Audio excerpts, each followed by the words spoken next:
service. You'd have to come in from some other town by horse or wagon.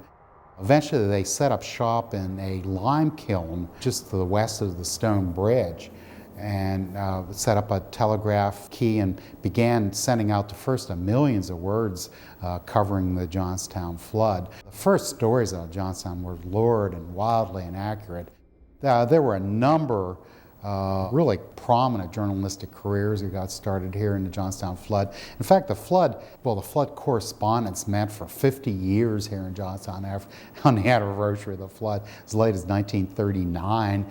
And there's even journalism schools jokes that came out of the great disaster. One of my favorites has the unnamed reporter coming from some New York newspaper, and he looks upon the wreckage and he finally writes this story, and it begins something like, God looked down upon the ruined Conemaugh Valley, and at that point his editor back in New York City breaks in and telegraphs a message: forget flood, interview God. People in Johnstown, of course, were reluctant to leave their houses because there had been floods almost every spring. Here, of course, we have the heroic Paul Revere coming through town, warning people, which may probably never happen since there was from 3 to 10 feet of water in the streets. There, of course, a lot of folklore coming out of the Johnstown flood. The people did evacuate, though. There really were thousands of people streaming out of the areas that could get out, but of course many people couldn't get out just because the water was so high. There had been floods almost every spring, and people assumed that this was just another one, maybe worse than the other ones, but they had no way of knowing this was going to be as horrible as it was. The stories about looting of bodies and the vigilantes all appear to have been vastly exaggerated and have been pretty much debunked in subsequent histories. There was a lot of newspaper coverage, of course, and typically it was not just a criminal class looting the bodies, but the newspapers at the time had it that these were new immigrants, Huns as they called them, who were looting the bodies. And it turns out Johnstown had a pretty small group at this point at least, of Eastern European, Slavic, and Hungarian immigrants. The Eastern Europeans were referred to as the Huns, and they were as terrified and victimized by the Johnstown flood as anyone else.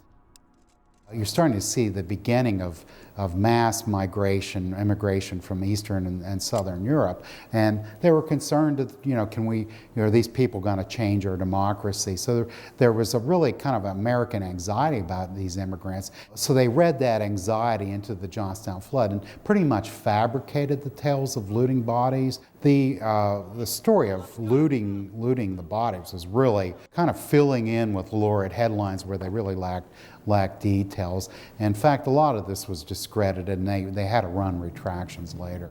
Ultimately, here in Johnstown, and after 9/11, you have this record charity. It's raised, and again, the news stories are full of heroes and heroines, and true or legendary. And then finally, when months later, everyone sort of falls to fighting about the charity, who gets what, that sort of thing too. So there's really a very similar pattern. The recovery of Johnstown was just an amazing undertaking, considering this is in the period before they had steam winches and they had 10,000 hired laborers who came in. But what an awesome job. They didn't have bulldozers. This is the fire at the Stone Bridge and the fire at St. John's Church. The town was literally wreckage, piled 30 feet high. Where do you begin anew? And in 6 months, they cleared the channel. You can see some of the National Guard in the foreground there. It really took the world's charity and the assistance of the entire country to put this town back on its feet. That is Central Park. Their effort was meant to put their life back to normal as quickly as possible. They did that, and they put all that horror and all that loss behind them. Certainly it was a massive job. But again, 6 months later, the town was clear. People were living in temporary homes, and the community was well on its way to recovery.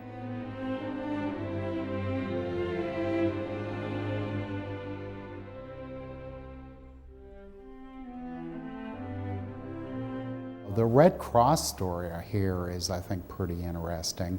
The Red Cross, before the Johnstown flood, was really not a well-known organization. The International Red Cross had been founded to do battlefield relief, and Clara Barden, president of the American Red Cross, had claimed that her organization, she wanted to add disaster relief to their services. And coming to Johnstown, she intended to prove it, and she stayed here for 5 months. Something like 25,000 local people received some sort of direct aid from the Red Cross. And Clara Barden was really at the height of her fame when she left Johnstown. It was, again, a national, international charity.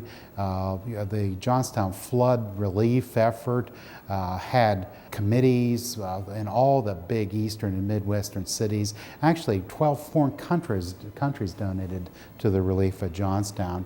The last ceremonial act of the flood was the dedication of the Unknown plot with the sarcophagus with the figures of faith, hope, and charity above it. And the whole town had gone up there 3 years after the flood, and with the governor there, they dedicated the plot and ceremoniously put the great disaster behind it and got on with the task of rebuilding their town and rebuilding their lives. 20 years later, the population had literally doubled and the output of the steel mills had quadrupled, so they succeeded wildly. The scandal, of course, continued for quite some time. Here in Johnstown, everyone held the club to be responsible. In fact, the newspaper, the Johnstown Tribune, when it resumed publication, they started one of their stories with the lead saying, "We think we know what struck us, and it was not the hand of Providence. Our misery is the work of man." And they pointed the finger directly at the South Fork Fishing and Hunting Club. And for many years, for decades, there was a great deal of animosity toward the club, who was found to be, if not criminally responsible. The Johnstowners believe that ultimately the flood was caused not by nature, but by the carelessness and heedlessness of man.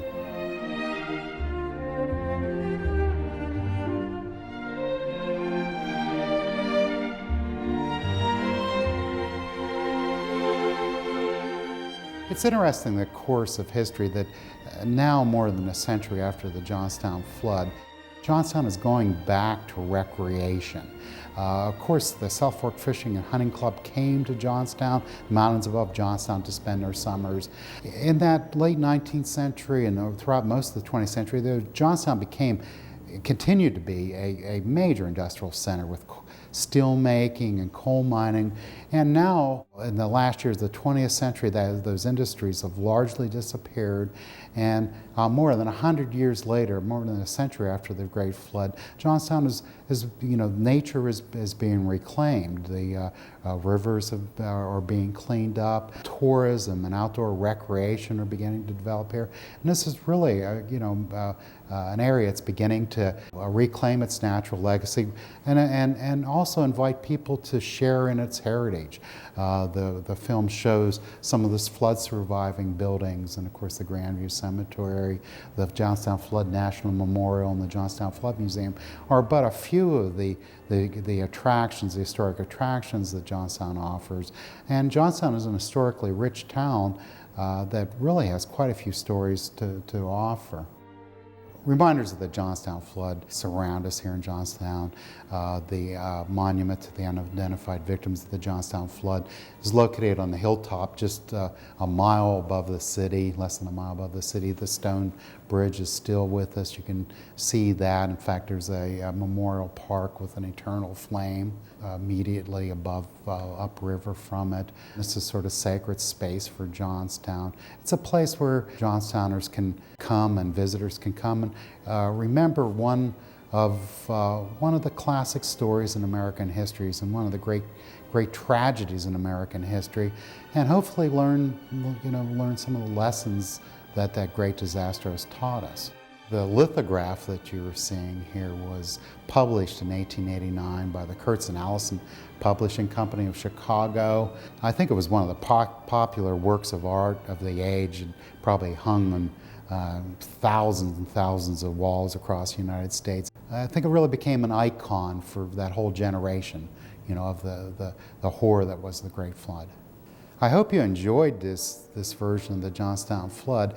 The Johnstown Flood is one of these eternal stories that Americans all take a different story away from this. And there's nothing like a visit to Johnstown, to see the Johnstown Flood Museum, to see the National Park Service site, to really put you in touch with that story and to let you experience again what is a classic American story, a story of unbelievable destruction and not just that, but the American spirit to transcend adversity and to preserve our way of life. This is Richard Burkert thanking you for listening to our story of the Johnstown Flood.